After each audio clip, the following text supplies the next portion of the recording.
Olis, ya. Eh, Me rendí con la edición por el día de hoy. Vamos a pausar eso. Vamos a hacer una lectura. Ya, este es el Caballero del Dragón de Fuego. Ya, su autor no es Kentaro Miura, sino que es Makoto Fukami. Ya, él lo escribió, pero hay ilustraciones de Kentaro Miura. Entonces, cuando aparezcan las ilustraciones, yo se las voy a ir mostrando. Ya, acá tenemos al Caballero Grumble.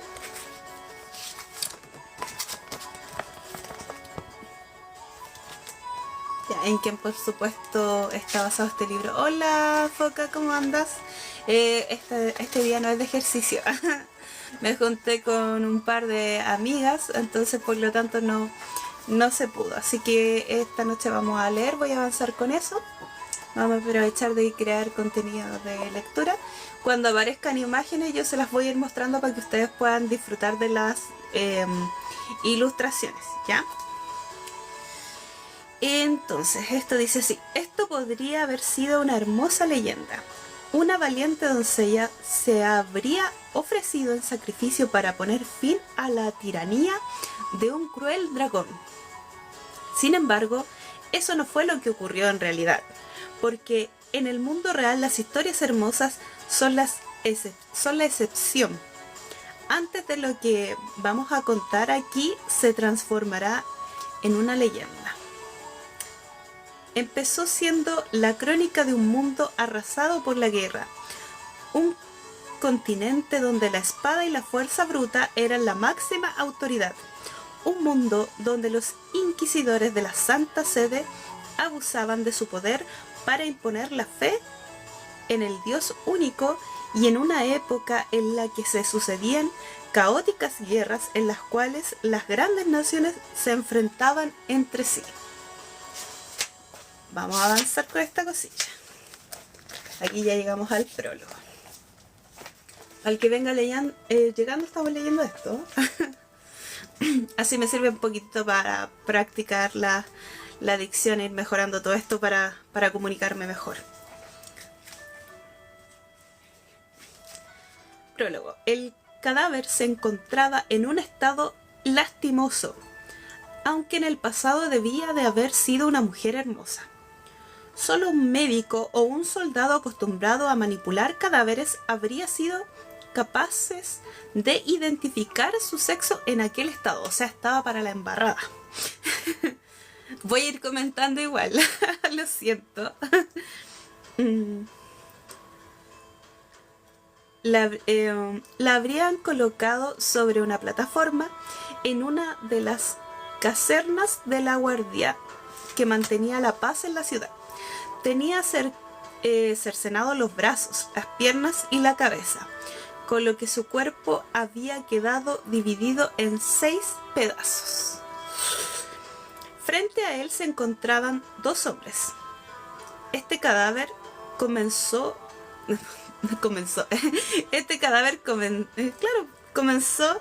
el barbero, que había empezado a examinar los restos. Eso se estipulaba mucho, que los barberos, peluqueros y todo eso también como que lo hacían de médico en la época medieval. Se daba mucho este doble oficio. Aunque su oficio principal era el de barbero, ejercía también como cirujano y solía ayudar a la guardia en sus investigaciones.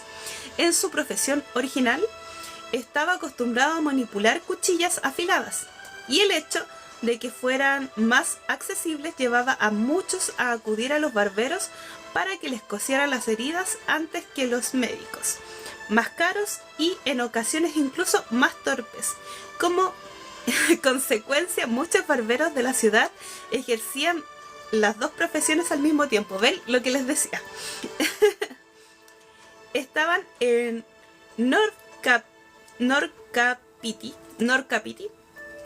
capital de Gran Ducado de Gran. Sí, no lo dije más, es Gran Ducado de Grant. Grant. Este cadáver, retomó el hombre, me habéis dicho que lo habéis encontrado en la plaza principal, ¿verdad? Eso es, confirmó el sargento de la guardia. lo habían colgado con cuerdas, como si fuera una marioneta, justo en el medio del arco del portón principal en el que cierra por la noche. En el que se cierra por la noche, perdón. A aquella mujer no solo le habían despedazado, el barbero tragó saliva mientras se fijaba en su cabeza cubierta por marcas moradas y púrpuras, clara evidencia de que había sido golpeada con saña antes de que la decapitaran. Tenía los labios hinchados como el capullo de una flor a punto de abrirse, y dejaban entrever que ya no le quedaban dientes dentro de la boca. ¡Chú! Le sacaron la mugre a la pobre mujer. No había duda de que los golpes que se le habían propinado con un objeto contundente, tal vez un martillo, seguramente con eso le habían roto los dientes. El mero hecho de imaginarse la escena le provocó un escalofrío que le recorrió la espalda. Además, tenía las extremidades y el tronco cubiertos de heridas, pues habían atravesado la carne con un cuchillo pequeño, pero muy afilado, llegando incluso a desgarrarla en algunos casos. Había señales de que sangró con profusión, lo que indicaba que los cortes que se le habían hecho de cuando aún estaba viva. O sea, a esta mujer de verdad le sacaron lo que es la mugre, gente. En resumen, las heridas indicaban que el asesino se había ensañado con máxima crueldad con ella y se había encargado de que su muerte fuera lo más lenta y dolorosa posible. También presentaba marcas en las muñecas y en los tobillos, y en los puntos donde las cadenas que la sujetaban se le habían clavado en la carne. Aquella era ya la tercera mujer que moría asesinada de la forma en lo que llevaba del año. Todas habían acabado de la misma sala y todas la habían examinado el barbero. Ay, señor. Voy a fijarme igual. Ya, no han dicho nada. Voy a estar parando igual para ver sus comentarios. De pronto, el sonido de unos pasos que se acercaban resonó en el pasillo y el barbero y el sargento de la guardia intercambiaron una mirada desafiante. Un hombre alto y corpulento, cubierto con una capa con capucha que ocultaba su rostro, irrumpió en la sala. ¿Quién vive?, preguntó el militar, con un gruñido por toda respuesta. El recién llegado se quitó la capucha para descubrir su identidad. Un escalofrío recorrió las espaldas de los presentes, que cambiaron de actitud al instante.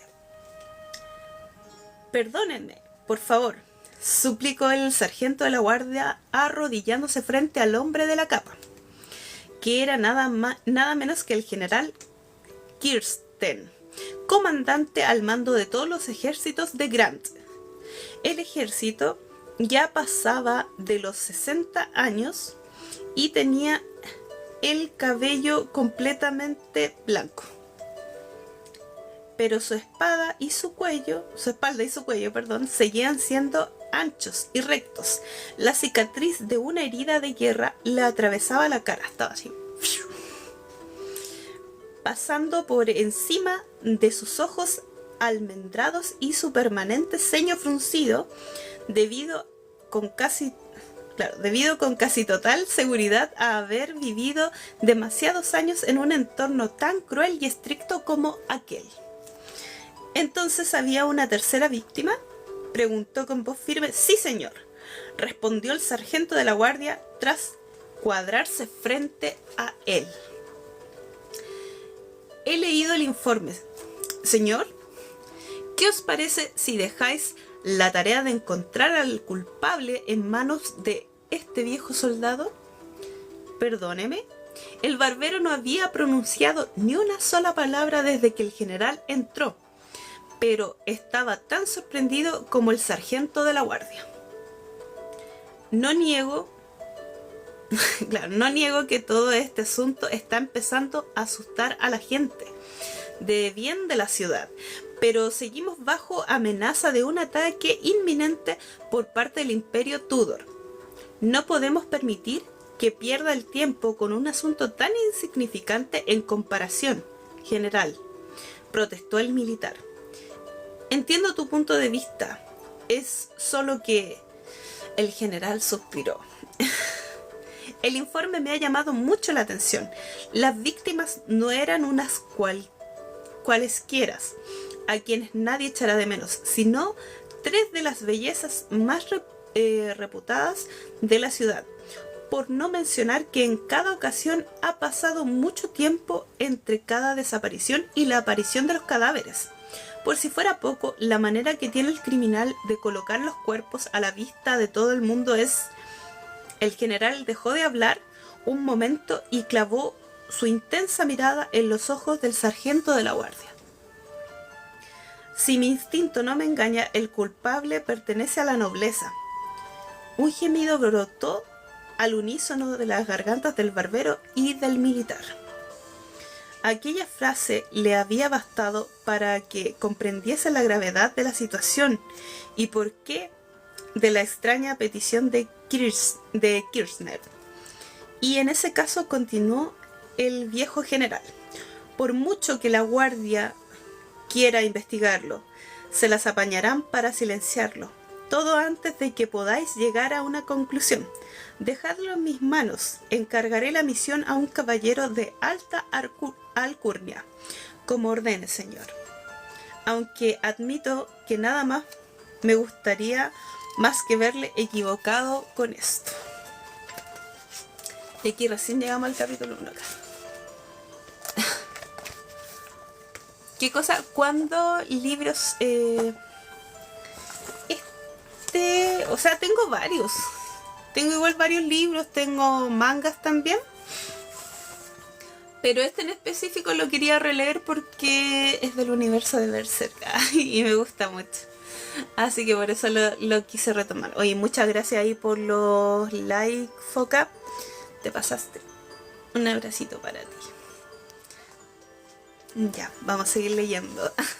Si en algún momento me turbo, me trabo, es porque hace rato que no leía en voz alta, entonces me estoy soltando con esto.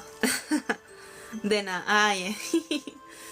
Vamos por el capítulo 1. Eso que les leí recién era solamente el prólogo. Entonces, sí, Leonardo, ese es mi gatito que se manifiesta. Capítulo 1. Una princesa fue ofrecida, estoy leyendo como el forro, ¿ven? Una princesa fue ofrecida en sacrificio a un violento dragón. Aún así, un caballero tuvo que acabar con él. Desde entonces, las sacerdotisas del templo rezan por las almas del caballero y la princesa. Eso cuenta una leyenda de esta pequeña isla. Cerca de la frontera entre un pequeño gran ducado de Grant y el poderoso imperio Tudor, un hombre observaba a un inmenso ejército que parecía extenderse hasta el horizonte. Desde lo alto de la torre del castillo, inexpugnable, conoció con el sobrenombre del Nido Dragón de Fuego, o simplemente el Nido. El Gran Ducado de Grant ocupaba todo el territorio de la isla del mismo nombre, en el que en realidad podía recorrerse de punta a punta a galope en 3 días, siempre y cuando se cambiara varias veces de montura durante el recorrido. No obstante, se trataba de una nación próspera, ya que a pesar de encontrarse en el norte, sus puertos no quedaban bloqueados por culpa de las heladas. La isla se había formado como consecuencia de una intensa actividad volcánica, por lo que presentaba un relieve cóncavo. Eso quiere decir que tenía así como una cavidad. De tiempo en tiempo, el fuego volvía a aparecer en la boca del volcán, por lo que se había creado la leyenda de que en sus entrañas dormía un dragón. North Capi, la capital, se encontraba justo en el centro del cráter. Más encima, el lugarcito para tener una capital. En su punto más bajo, con lo que las montañas creaban a su alrededor una especie de muralla natural que la mantenía protegida. Aquella configuración geográfica se repetía en los accesos de la isla y resultaba ideal, porque hacía que fuera al mismo tiempo fácil de defender y complicada de atacar, sobre todo porque sus habitantes se habían encargado de colocar baterías de artillería por todas las montañas. O sea, es como Santiago, está como entre medio de cerros. Con los cañones de hierro apuntando en todo momento hacia las aguas del mar. Además, aquellas montañas no solo continúan una excelente defensa, sino que también albergaban minas que proporcionaban diversas materias primas al ducado para su propio empleo y para el comercio.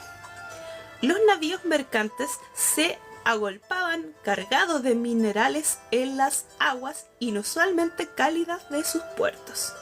La pesca era otro de los negocios florecientes de la isla, así como la ganadería bovina y ovina, ya fuera sobre las vastas llanuras o el abrigo de la protección del cráter. En el extremo sur de la isla, la caldera terminaba de forma abrupta, dando paso a una extensa llanura que favorecía los desplazamientos.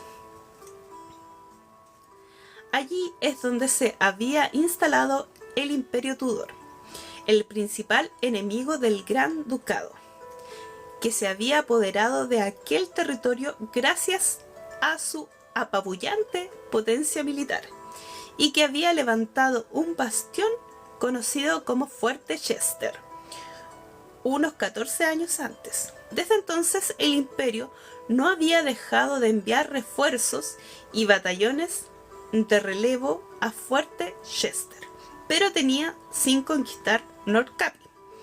El principal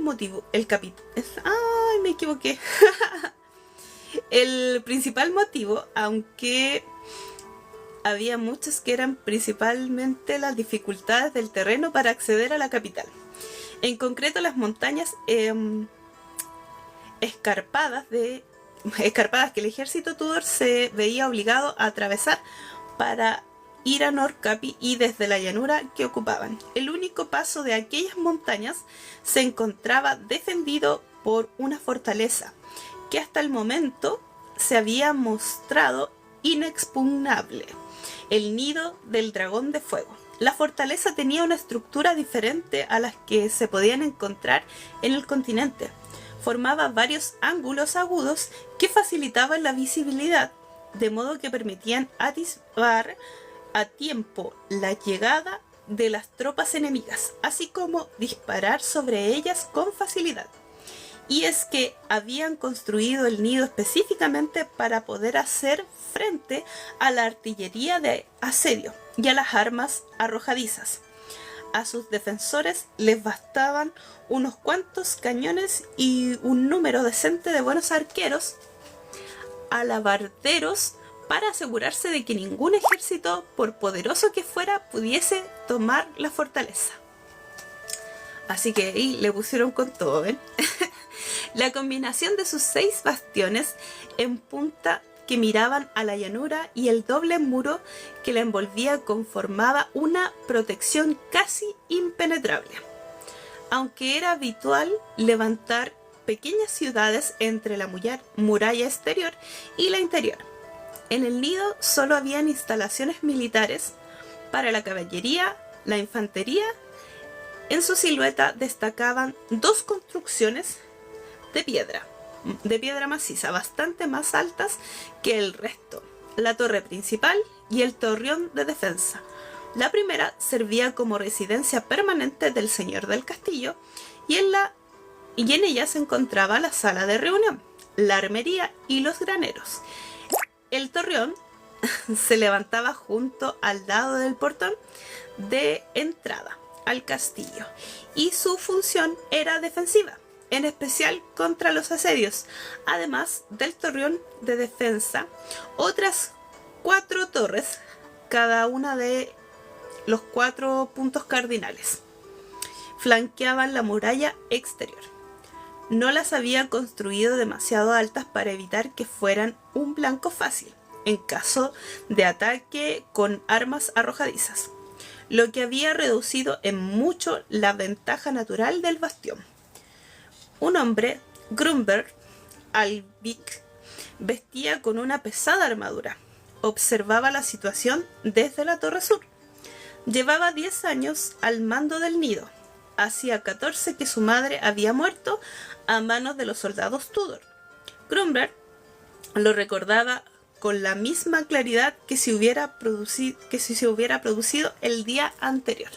Ahí ya llegamos a nuestro protagonista, que es Grunberg, el caballero de fuego. A ver qué dicen por acá, los voy a leer un poquito. Amén. Ya, vamos a darle. Quiero mostrarle algunas de las ilustraciones, pero todavía no llegamos allá, pues les mostré la del principio. Es que no tiene tanta, pero tiene varias. Tiene varias. Bueno. 14 años antes, nos vamos al pasado de Grunberg. Un Grunberg adolescente estaba buscando agua. Le daba igual que viniera de una fuente o de un río. Notaba el gusto de la sangre en su boca, provocado por un corte en la comisura de los labios como resultado de haberse peleado con unos hombres mucho mayores que él. No solo era Grunberg llamaba perdón. No solo era porque Grunberg llamaba la atención por el intenso color rojo de su pelo. El muchacho había perdido a su padre y vivía rayando la pobreza en una casa casi en ruinas en medio del campo, junto a su madre, una aristócrata de buena familia venida a menos, y a unos pocos sirvientes. Como resultado, se había convertido en el blanco favorito de los jóvenes del pueblo, que buscaban descargar su exceso de energía con lo que fuera. O sea, le hacían bullying. Me dice cuántos libros voy a leer. No sé, voy a leer de repente, voy a ir haciendo cosillas. Ahí cachando qué les gusta más, qué es lo que más se puede compartir por acá. Ahí hay que ir intentando terreno. Pero lo que sí, el tema del ejercicio va a seguir. Hoy lo pausé por lo que te había comentado. Pero me gusta mucho el tipo que está ambientado así como medieval, como que tiene magia, como que todo ese estilo de lectura me gusta bastante. Aunque podría leer de todo, ya de romance, de drama, de otras cosas también, no hay problema. Hola Tiago, ¿cómo estás? Espero que bien. Ya, vamos a seguir leyendo. Igual voy a estar haciendo pausa entre medio cuando llegue a algunos puntos para poder leerlos, chiquillos, para saber cómo están. ¿Qué es de ustedes? Hoy me voy a quitar esto porque... Ay no, pero parece que el audio está saliendo por acá. ¿Se escucha la música que tengo de fondo, no, chiquillos? Qué bueno que estés bien. Hola, ¿cómo estáis? Efi. Espero que estés bien, estoy leyendo. Es como, hola, vengo a leer.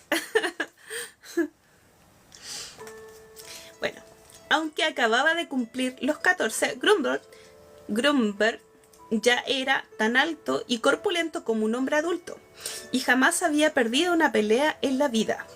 Pero aquel día sus adversarios fueron muchos y le susurraron de lo lindo. Sabía que en cuanto se pusiera de pie en su casa, su madre le exigiría que le diera contra cuatro que le dijera contra cuánto había peleado y se había ganado. Bien, me turbé entera.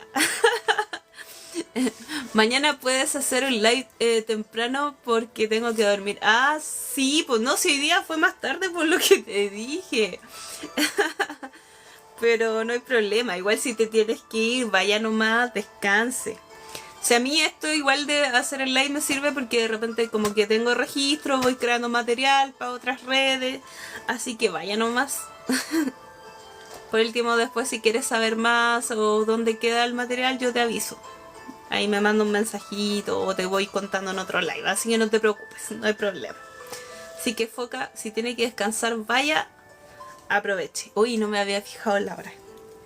Ya, yo cacho que voy a llegar al siguiente punto, voy a cortar porque sí, no había visto la hora. Es que estuve peleando todo el rato con el computador porque quería editar y no pude. Así que terminé leyendo.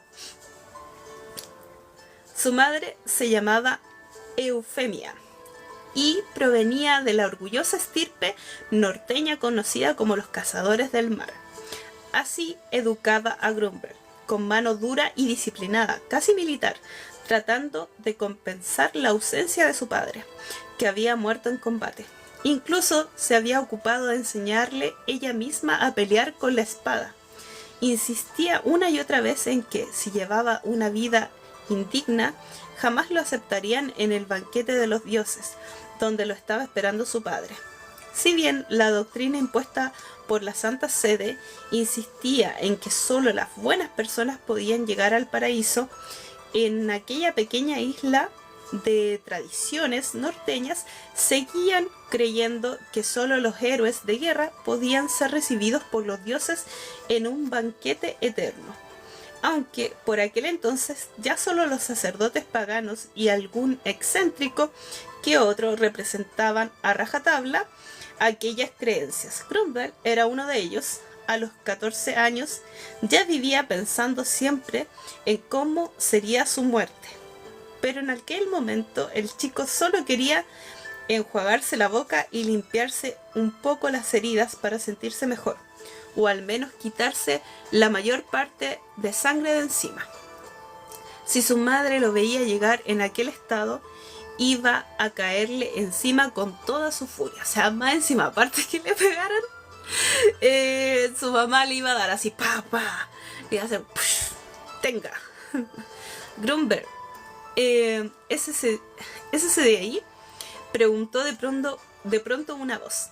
El líder del grupo de los chicos a los que Grumble solía hacer morder el polvo, tras cada pelea había vuelto con refuerzos. ¡No! En concreto con su hermano militar, que llegaba acompañado de un grupo de compañeros armados. No, pero weón, eso es abuso. Ahora que lo había encontrado, la pelea volvía a empezar. Por muy fuerte que fuese Grumble, no era rival para un grupo de adultos armados con bastones y fustas. El resultado estaba decidido desde el primer momento, llegando a un punto. Los golpes, los puñetazos y las patadas lo superaron y cayó al suelo inconsciente. Pobrecito. Sus adversarios le dieron por muerto. Mierda, nos hemos metido en un lío. Claro, y ahora cobardes salieron arrancando, ¿cierto? Entre todos lo levantaron y se lo llevaron desmayado hasta el bosque, donde lo abandonaron lejos de toda presencia humana antes de salir corriendo de allí. Uy, si no digo yo, cobardes. Cobardes. Ya, mira, justo son las entonces. Así que hasta aquí lo vamos a dejar. Quedamos en la página 13. Esto estamos leyendo, chiquillos. La historia del Caballero de Fuego, Grumble. Un personaje de la nueva mano divina de... O sea, perdón, de la nueva banda del halcón. Es que es del mismo, es de Griffith, por eso el traspapel. Así que chao, muchas gracias por darse una vueltecita por acá. Voy a estar leyendo, haciendo ejercicio y alguna otra cosilla. Así nos vemos mañana. Cuídense, un abracito, corazoncito para ustedes, corazoncito coreano. Chau, chau.